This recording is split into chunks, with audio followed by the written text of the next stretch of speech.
Hello everyone, my name is Daniel and I am back with an updated interpretation of prophecy, reconsidering all of the facts and the calendar. Because time progresses, that's new information that we have to incorporate. So this new date that I'm looking at is January 15th, 2025, and it meets all of the criteria that we had for December 17th.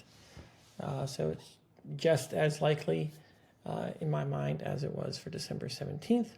So this is a very, very strong date that doesn't have to make very many concessions at all and has some very good strong points. So let's dig into it.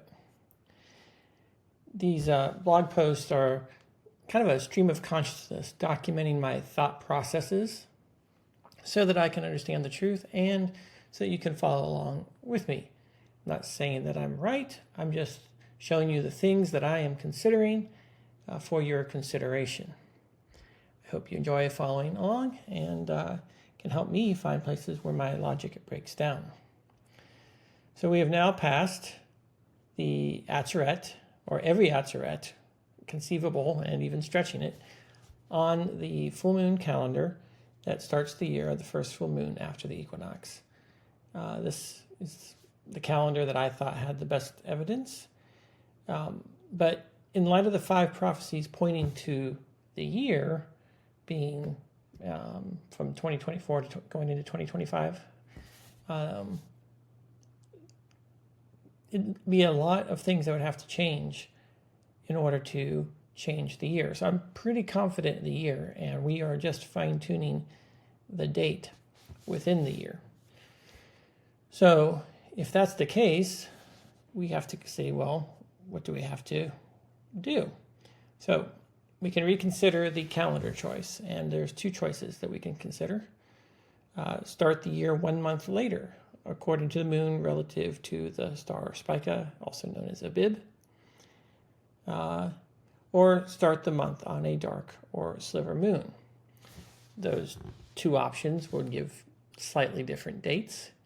And if we don't do either one of those 2 options, we are left to go into the next year and reinterpret those 5 prophecies, which I've speculated a little bit of how that might be done in another post. But for now, let's talk about the evidence for the various calendars. What evidence holds? What evidence can we reinterpret? Is the evidence in favor of a particular calendar or against a particular calendar stronger or weaker than the evidence for the 5 years? And that will tell us which thing we should give or compromise on as the most likely given where we are today. So there are many historians from the time of Yeshua that document the sliver moon. And their documentation is derived from the Pharisee tradition of those coming out of Babylon, which we know that Babylon did use a sliver moon, and all the nations started the month on or around the sliver moon. So if Yah's calendar and the calendar of the world started the month the same for all that time, then that makes sense. But what seems more likely to me is that Yah's calendar was set apart. And there's lots of contradicting evidence for the sliver moon, such as the solar eclipse recorded by skilled astronomers on the time of the cross. Even if it was supernatural, they assumed that it was a solar eclipse, and they did not report that the moon was out of place for a solar eclipse. And these skilled astronomers would have realized that. Chinese records of a man from heaven dying to pay for the sins of the world also document the day that occurred. And they point to a dark moon at Passover, which means the month would have started on the full moon. And of course, Psalm 83, blow the trumpet or blow the new moon shofar in the full moon on the day of our feast, or festival sacrifice, or basically new moon. So we've got that evidence for the full moon, and I don't want to throw all that out and switch over to the sliver if there's a smaller compromise that can be made and theoretically justified. And that way we are staying as consistent as possible with our prior thinking and weighting of things, right? I don't want to readjust weights just to be like the next potential rapture date on the calendar, right? All right, can we justify this week? How about the next week? I'm not doing that. I'm seeking the truth, the most likely thing, given the information we have. So the evidence I have for the sliver moon from the Bible is that the year Ezekiel laid on his side for 430 days proves both that a lunar calendar, not a solar calendar, was used, and that it was either a sliver moon or, and this is critical, the full moon calendar starting the year based upon the position of Spica. And so that story from Ezekiel pretty much, I assume that maybe Ezekiel was recording it according to Babylonian calendar because it was during the Babylonian captivity that occurred. There's only 8 years into it, so the question is, would the calendar have changed that quickly? Would he have changed how he calculated time? We don't know. But that did provide support for the sliver, but it also provides support for this alternative way of starting the month. And the reason is it's the month of Abib, and Spica is the star. Abib is a seed in the hand of the Virgo. So whenever the full moon is between Spica and the feet of Virgo, that is the start of the year, compared to using the first full moon after the equinox. Now, since I previously discounted Pharisee tradition, I'm going to continue to do so out of consistency. But why did I discount this other full moon calendar? Why did I switch it to a month earlier? And my primary counter-argument against the full moon in Spica is that over the course of 3,500 years, the precession of the equinox causes the barley crop to not be viable. So, for example, in the days of Moses, it'd be too early in winter. It might not be ready. And at the end of the millennial reign, it's getting way too late in the agricultural seasons because it's slowly drifting. I asked Google when is the barley season in Israel? And it begins in early April or maybe late March and ends in early May in the mountains around Jerusalem. So because of the different microclimates within Israel, you can get a wider range. Maybe changes in climate over time can also cause things to shift or drift from 1,000 years ago or 3,000 years ago. It appears that before the desolation of Jerusalem, where everything was burned to the ground, it was green and lush and wasn't quite as a desert environment as it is today. So I utilized an argument that assuming the calendar went backward 6,000 years or forward 6,000 years, then you get some impossible barley harvest results. However, before the flood and after the new heaven and new earth, you could produce any number of different climate situations and even new stars after there's new heavens. So therefore, within the range of valid years on the 7,000-year timeline, it is plausible that the sun, moon, and stars could be utilized to start the year on the first full moon below Spica in Virgo. And the barley first fruits would be viable at Passover somewhere in Israel, somewhere in all of Israel, airing on the early side in 3,500 BC or 3,500 years ago at the time of the Exodus, and on the late side 1,000 years from now. So it's possible to fit it in there. And since we haven't had a temple for the past 2,000 years, it hasn't really been relevant. But it might again be relevant in the next 1,000 years. So this is how the year would start. The moon is at the feet of Virgo. It's full. If it's on the other side of Spica, the seed, the Abib, the barley, then the year doesn't start yet. You add a 13th month until it's on the right side. So based upon that calendar, this is what thecreatorscalendar.com uses.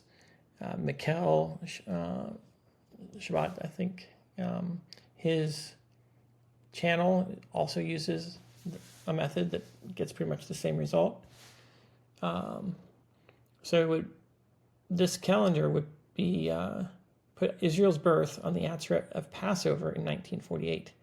That's even more significant than the Atzeret of Second Passover.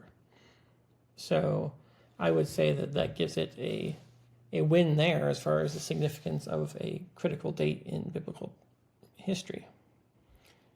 However, you cannot use the creatorscalendar.com directly because it is based off of the California time zone and not Israel, and it causes it to be off a day or two depending upon the month. Furthermore, it appears they have an error using the 2024 full moon for the 10th month instead of the 2025 full moon, so it's off by even more.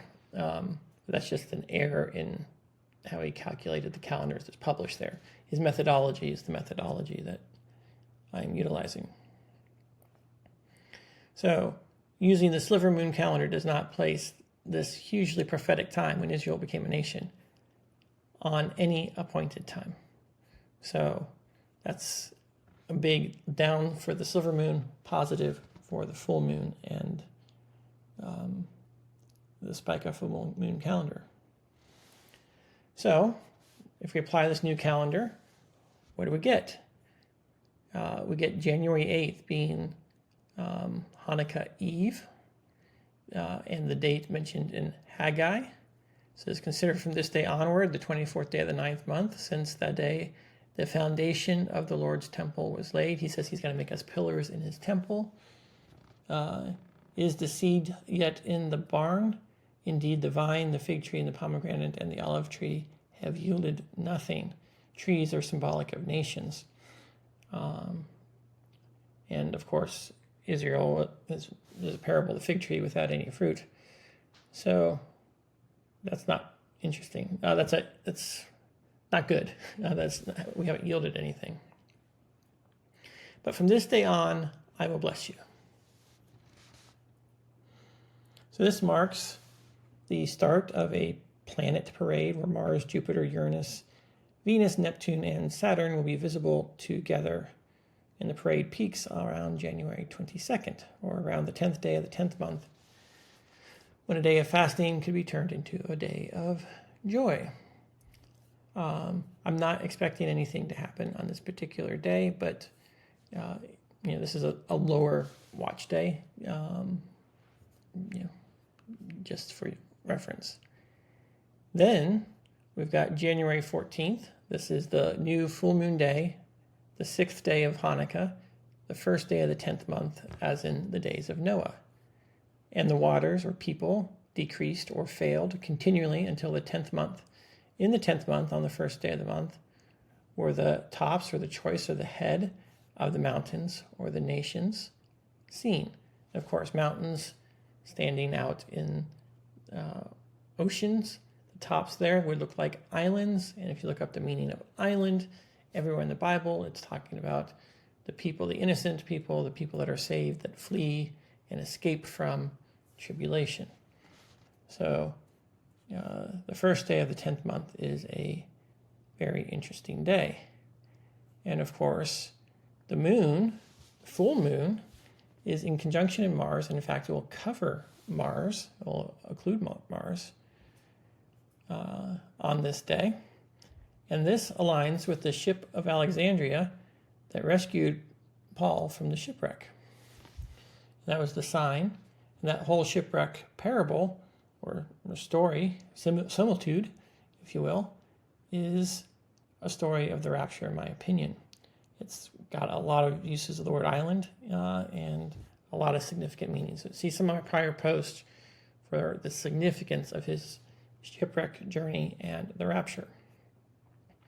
Now, last month, I claimed that the full moon was in Gemini because on the new full moon day, the 100 to 97% visible full moon crossed the body of Gemini. However, another way to look at it is that last month, at the moment of the full moon, the astronomical full moon, it was technically in Taurus. I don't know if you can see this, but there's the red line showing the boundary line for Taurus constellation. It had not crossed into Gemini. So that could be a reason why the new full moon calendar that's delayed a month this year is the one to look at. And of course, you can see the moon covering Mars going across the United States or Babylon. So this is a sign potentially for the fall of Babylon, Mars being associated with war. And of course, we have Proverbs 7:20. He took him a bag of money and will not return till the moon is full. So there's some guidance toward a full moon at his return. Now, the eve, so that's the first day of the month on the 14th. The second day would be the first day of the week, or the eighth day. Yeshua was raised on the eighth day. We could be raised on the eighth day. The morning of the eighth day would be the end of the first day of the month, of the new moon day, or the full moon day. So in the boundary between the 14th and the 15th, which would be the start of the Atzeret Eve. So this is on the eve of it's the morning that leads to the evening before the Atzeret. And of course, the 16th would be the Atzeret, and that's another day for gathering the people. So we've got this window from the 14th to the 16th. And when you consider all the different time zones in the world, and when the days start and begin, so that's my window, the 14th to the 16th, focused on the evening of the 14th in the United States, which would be the morning of the 15th in Israel.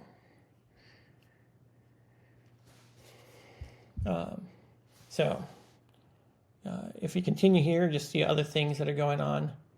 On January 19th, we have Venus and Saturn in conjunction under Aquarius.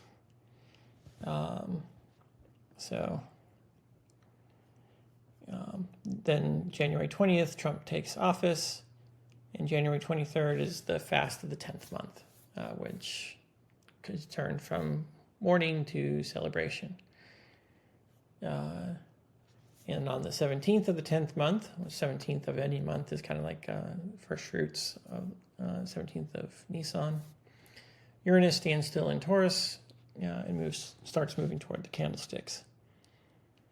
And what's also interesting is 40 days, because in the days of Noah, the first day of the 10th month is when the tops of the mountains became visible. And he waited 40 days before he sent out the first dove. So 40 days from there is February 22nd. Mars is standing still in Gemini in Apollo, or Apollyon, and that's when Mars is exiting retrograde. I mentioned this particular date in my October 9th video. And then we've got the full lunar blood moon in March 14th, which is right around Purim, the month of Purim, and the solar eclipse would be on Purim. So that's sort of where we're major events in the sun, moon, and stars over the next 3 months. Let's say you start on January 15th, the eve of the Atzeret, and you add 1,260 days. It will take you to the Atzeret of second Passover, or the eve of the Atzeret of second Passover. And this would be the 1,260 days of the two witnesses, and when the sun is clothed in sackcloth. It would also be 42 months of the nations trampling Jerusalem. Then we'd have Apophis coming at Passover 2029. So by switching even when the year starts, there are some years where both the equinox and the Spica method produce the same calendar. So we did not change that appointed time. So that's another, the less things that change when we twist the Rubik's Cube of prophecy, the better. And And then the end of the wilderness care, which is after another 1,260 after she flees, takes you to the 11th of the 8th month in December 10th, 2031. So there's this verse in 1 Kings which says, in the 11th year, and the word for year could mean a time or a day, it's just a period of time. In the month of Bull, which is the 8th month, the temple was finished in all of its parts. We are the temple, and according to its specifications. And he was 7 years in building it. So you got the 7-year tribulation where he raptures everyone and then tries everyone else by fire, and those who survive get put into the temple. So that all lines up with this understanding, which is good. I thought it was interesting that the month of Bull, or the month of the Bull, is the 8th month in 2031 using this particular calendar. Now in Hebrew, Bull means rain, but the English pronunciation of it is bull, or Scottish is like an actual bull, like Taurus. So it's a nice little wink or hint that we've got the 8th month right. Another win for this calendar. Not saying that necessarily means anything. It could just be circumstantial, but yeah. So whenever we spin the Rubik's Cube and adjust things, we have to say, well, what things did we lose, right? We had other things that were working on the old interpretation. What things did we break? We broke the assumption that the calendar does not drift relative to the agricultural seasons from 2000 BC to 3000 AD. That was my old assumption. That's now broken. How important is that? I don't know. The Atzeret is no longer on the 1st or 8th day. It's on the 2nd day of the week. But we still got the 1st, 8th day kind of worked in there on the boundary between the 14th and 15th. We're no longer turning a pagan feast of Christmas into mourning. There's no real celebrations going on around this particular time in the middle of January. And so the new full moon day doesn't have the full moon mostly in Pollux and Castor, but we get the astronomical conjunction. So we lost a little bit, but in the grand scheme of things, those aren't really major signs. They're just bonus. And now we gain a calendar that only uses the sun and moon and stars for years, and a slightly more direct linking of Abib to the star Spica. We got the Pollux and Castor, including Mars, visible from the United States and Babylon in the month of Bull. So we gained some additional signs, and I think that the things we gained approximately equal to things we lost. So kind of neutral there.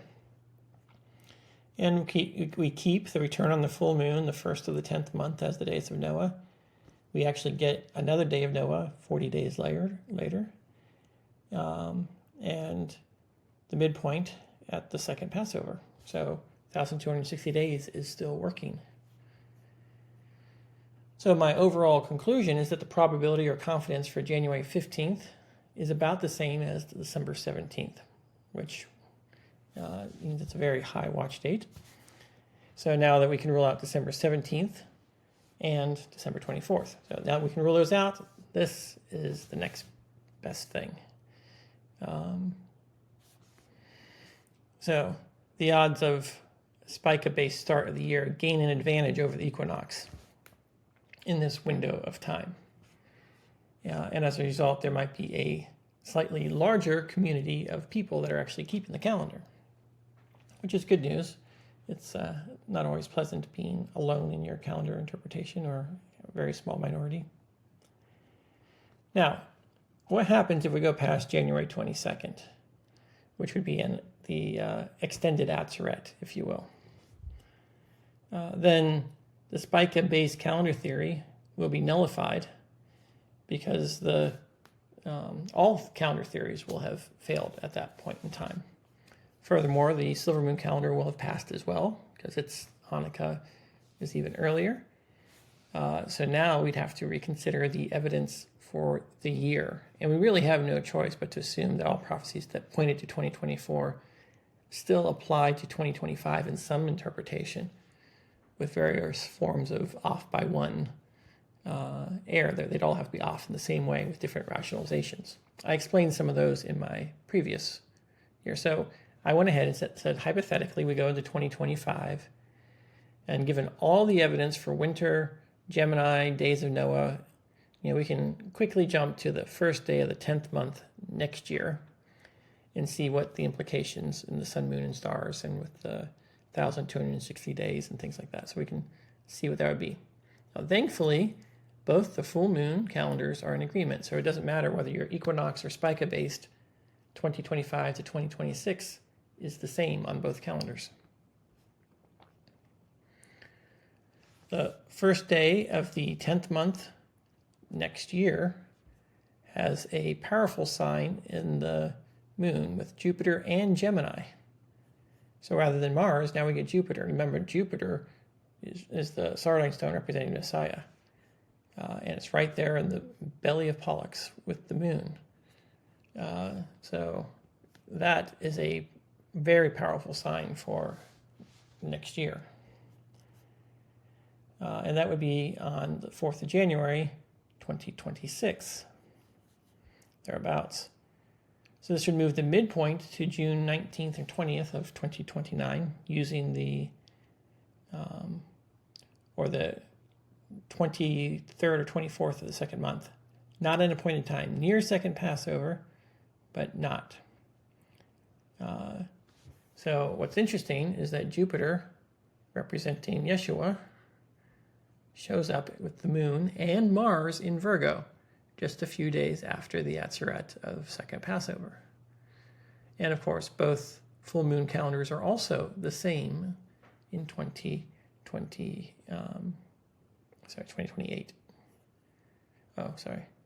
2029 here.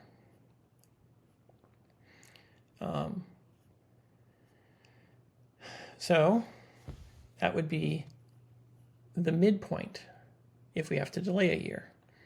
And this is after Passover. Now, Passover 2029 is when Apophis may or may not hit the earth. All the scientists say it won't. Would the government tell us if it was going to? No. They'd lie, they'd manipulate it, they'd do anything they could to hide it. But if Apophis is coming by, then it's going to be no different than a comet or anything else in terms of what it might look like in the sky. It's going to look like a satellite going by is what it's going to look like. A really bright satellite, because it's going to be closer to the Earth than some of our satellites. So it's going to be very, very close if NASA's estimates are right. So how big of a sign is that? It's not really called out directly in Scripture. If it hits Earth, that could be, something described in Revelation. Showing up on Passover, very, very interesting. But we got this right here, which puts the midpoint 3.5 days after that. So what happens if we go another 1,260 days to get to the end of the tribulation? And that's going to take us to the 13th of the 8th month using the equinox full moon calendar, or the 12th of the 7th month, just 2 days after the Day of Atonement, using Spica full moon calendar. Now this is where it gets really interesting. If we allow 3.5 days overlap between the two witnesses and the care in the wilderness, then everything would actually end up ending on Day of Atonement. So the timeline for that would start on, say, the two witnesses are killed on the Atzeret and then resurrected 3 days later or something like that. So this 3.5 day overlap would make perfect sense because once the two witnesses die, people are fleeing, right? The same event that kills them is probably going to be causing people to flee into the wilderness. So that would start the time on being taken care of in the wilderness. But the resurrection of the two witnesses would end the period of their witness, because everyone sees them go up. So them being resurrected is part of their witness. So that 3.5 day overlap makes sense, which means that if things don't happen on January 15th, 2025, then chances are January 4th, 2026 is the day that we are looking at. And unlike a lot of people, I'm not looking for whatever excuse I can have for next week, right? I'm skipping right over the sliver moon calendar, which I could use to try to make a case for something to happen, the first week of January. But I'm not going to do that because I don't think the evidence supports it.